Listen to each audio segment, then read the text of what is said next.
This is a video for Charlotte, but I thought it might be useful for other people, so I thought I'd stick it on YouTube. This is a spindle, and here's an axle.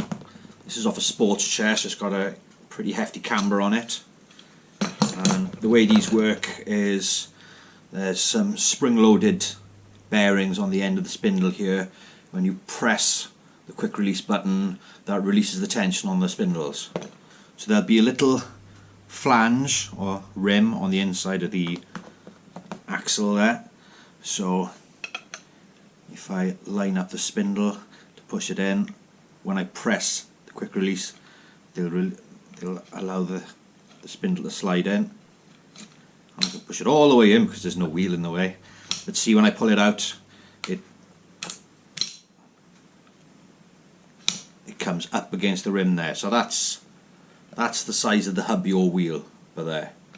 Presumably what was happening with Charlotte is this nut is set just a little bit too tight, so the dimples aren't quite, so the bearings aren't quite releasing all the way back out.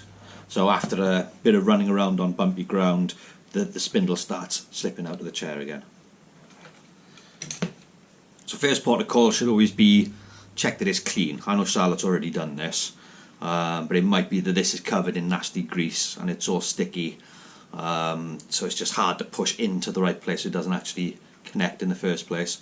When I clean it, I'll just get a wet wipe, baby wipe, and just wipe it all down clean, and then I'll get some GT85, some spray oil, and just give it a good old spray then. You might also find a lot of the times that you'll get a little ring of gunk and hair forming around here, so I'll pull that off.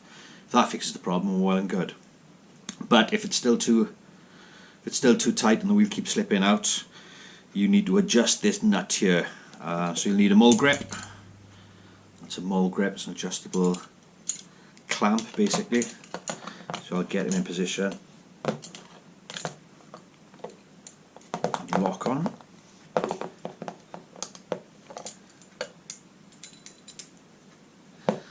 And this nut here is a 19mm nut.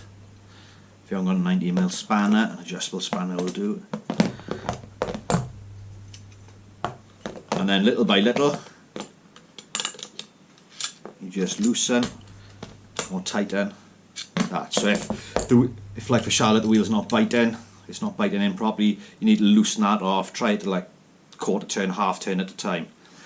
You know you've gone too far if you've loosened it off. You put the wheel in and you can pull the wheel back and forth against the axle, and it goes clack clack clack. You don't want any looseness, any play in there, because the knocking will damage the bearings in the wheel, and then your bearings will collapse and then you'll be out of the chair again. I hope that helps.